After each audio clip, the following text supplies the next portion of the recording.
इससे पहले कि इस रोमांच को हम और आगे लेकर जाएं, आप तक लाएं, मेरा आपसे अनुरोध है आप हमारे इस चैनल को सब्सक्राइब कर दें। बेल आइकन का ये जो बेल का बटन है वो दबा दें, घंटी दबा दें ताकि आप तक लेटेस्ट नोटिफिकेशन आ जाए और वर्ल्ड कप के इस रोमांचक वीडियो को शेयर कर दें ताकि ज्यादा से ज्यादा लोग उन पुरानी यादों को ताजा कर सकें। 3 मैच खत्म, 2 जीते 1 हारा। अब फिर अगला मुकाबला वेस्ट इंडीज के साथ। वेस्ट इंडीज के साथ जो मुकाबला था वो बहुत ही अलग तरीके से होने वाला था, क्योंकि वेस्ट इंडीज एक मैच हारकर चोट खा चुका था और बदला लेने को तैयार। कप्तान क्लाइव लॉयड और भारत के कप्तान कपिल देव टॉस के लिए मैदान में गए। क्लाइव लॉयड ने टॉस जीता, पहले बैटिंग का फैसला किया और विवियन रिचर्ड्स जो भारत के खिलाफ पहले मैच में कुछ नहीं कर पाए थे। और मैं समझता हूं अगर आपको सही मायने में देखना है कि बैटिंग क्या होती है तो कभी विवियन रिचर्ड्स के यूट्यूब पे पुराने क्लिप्स देखिए। क्या हैंड आई कोऑर्डिनेशन, क्या पावर और किस तरीके से वो स्ट्रोक्स खेलते थे और इतनी सहजता से किसी भी तेज गेंदबाज को, चाहे स्पिन गेंदबाज को, लेग स्पिनर हो, लेफ्ट आर्म स्पिनर हो, कमाल का, मैं कहता हूं कंप्लीट बैट्समैन, अमेजिंग।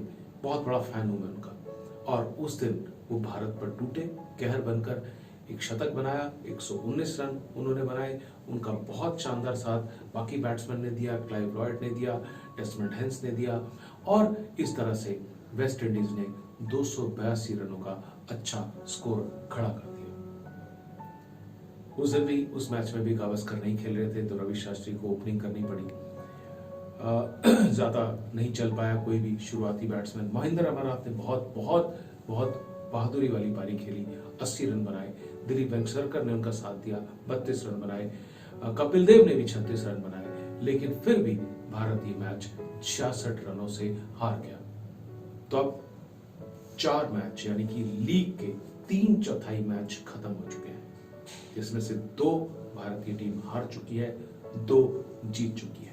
और यहाँ पर उनका मुकाबला जो पहले 2 मैचेस के बाद सेमीफाइनल की तरफ वो बढ़ते लग रहे थे, अब एकाएक ऐसे लगा कि शायद उनका सफर लीग मैचेस तक ही खत्म हो जाएगा।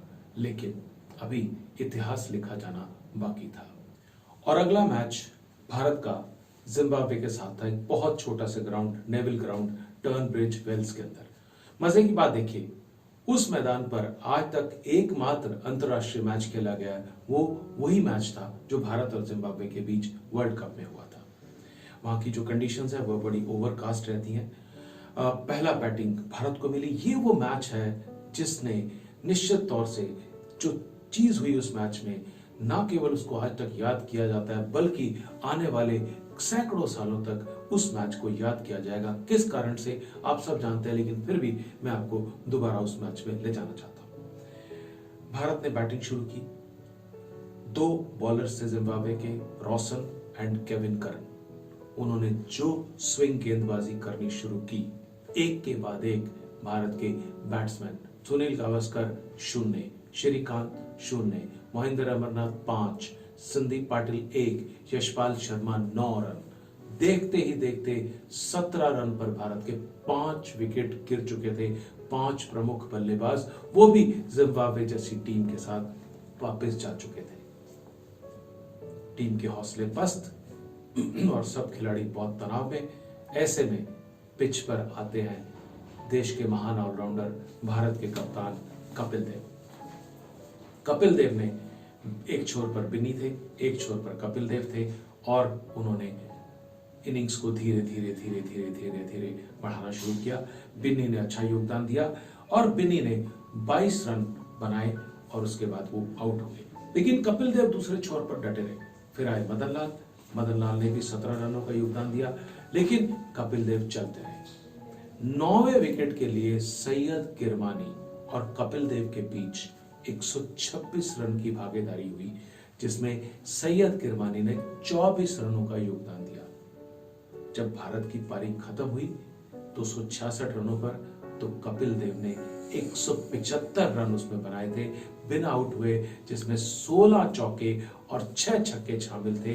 138 गेंदें उन्होंने कुल खेली। ऐसी महान पारी, ऐसी शानदार पारी, ऐसी कमाल की पारी क्रिकेट के इतिहास में बहुत कम देखने को मिलती है, जब आपकी आधी टीम, आपके प्रमुख बल्लेबाज सिर्फ मात्र 17 रन पर आउट होके जा चुके हैं और आप विश्व कप में बने रहने के लिए संघर्ष कर रहे हैं। उस समय में कपिल देव ने ये पारी खेली, जिसने मैं समझता हूँ उन्होंने बहुत बड़े बड़े काम किए। कपिल देव बहुत बड़े ऑलराउंडर हैं, बहुत विकेट्स लिए, बहुत रन किए, बहुत मैचेस भारत के लिए जीते, लेकिन ये चीज उनको अमर कर गई और आज भी लोग इसी के लिए जानते हैं। और कपिल देव अभी भी बहुत अच्छे बिजनेसमैन हैं, कमेंट्री भी करते हैं और पब्लिक अपीयरेंसेस करते हैं, बहुत हंसमुख स्वभाव के हैं, बहुत सरल स्वभाव के हैं।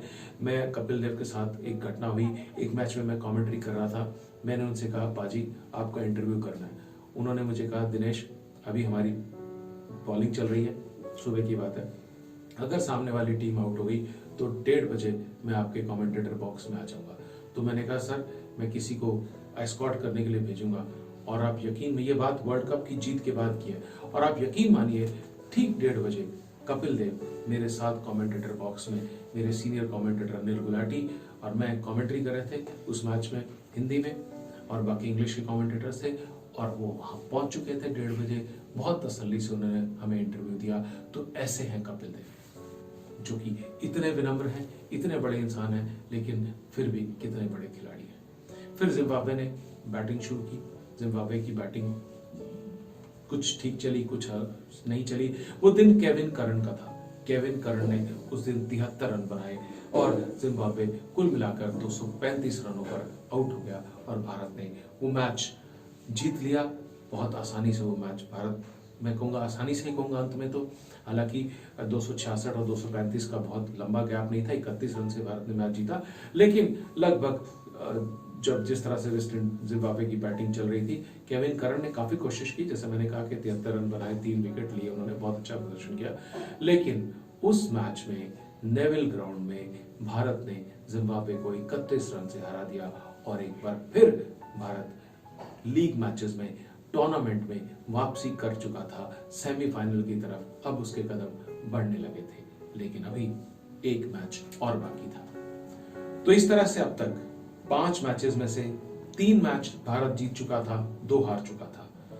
वेस्टइंडीज से 1 जीता, 1 हारा। जिम्बाब्वे से दोनों जीते कपिल की उस महान पारी के बदौलत। ऑस्ट्रेलिया से 1 मात्र मैच खेला था और वो भारत हार चुका था। अब ऑस्ट्रेलिया के साथ दूसरा और लीग का फाइनल मैच 20 जून को चेम्सफोर्ड में होने को जा रहा था।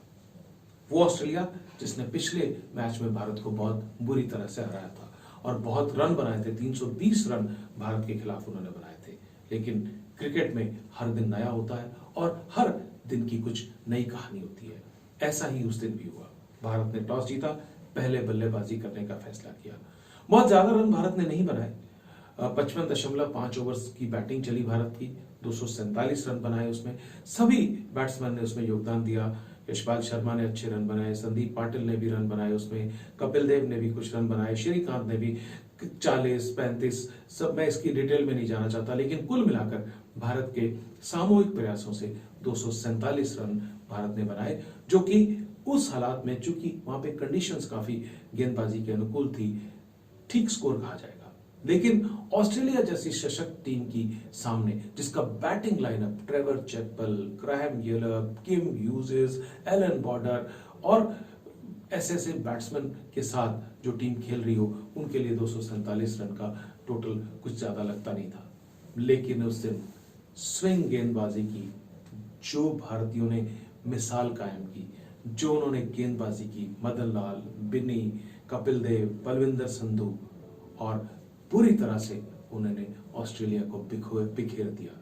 ऑस्ट्रेलिया सिर्फ 129 रन बनाकर आउट हो गई और आप जानकर हैरान होंगे कि आज तक का ऑस्ट्रेलिया का विश्व कप का ये सबसे कम स्कोर है, सबसे कम स्कोर।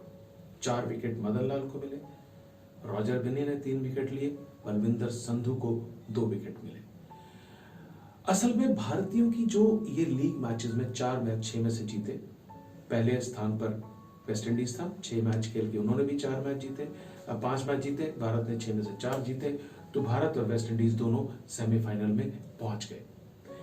अब बहुत सारे लोग मुझसे पूछ रहे हैं कि ऐसा क्या था, ऐसा क्या कारण था कि भारत, जो कि 66 के मुकाबले 1 जिसका रेट था, वो सेमीफाइनल तक कैसे पहुंचा, कैसे ऑस्ट्रेलिया को हराया, कैसे वेस्ट इंडीज को हराया, उसमें 2-3 कुछ चीजें विशेष थी। एक, जिम्बाब्वे के खिलाफ कपिल देव की वो पारी। दूसरा, भारत के जो गेंदबाज थे वो बहुत तेज गति से गेंद नहीं डालते थे, लेकिन उनकी लाइन और लेंथ बहुत शानदार थी। यहां तक कि जिसे मिलिट्री मीडियम बॉलर बोलते हैं, महेंद्र अमरनाथ, वो भी बहुत ही लाइन और लेंथ पर बॉल डालते थे। और चूंकि इंग्लैंड की जो उस समय की स्थितियां थी, वहां पर बादल रहता था, थोड़ा मौसम नम रहता था, तो स्विंग बॉलिंग के लिए बहुत सूटेबल थी। और भारत में सारे बॉलर स्विंग बॉलर थे। कपिल देव, बिन्नी, मदन लाल, बलविंदर संधू और महेंद्र अमरनाथ भी बहुत शानदार स्विंग करते थे। और इसके साथ साथ एक आधी बार हमारे स्पिनर्स ने भी बहुत अच्छी बॉलिंग की, जैसे रवि शास्त्री ने एक मैच में 3 विकेट लिए।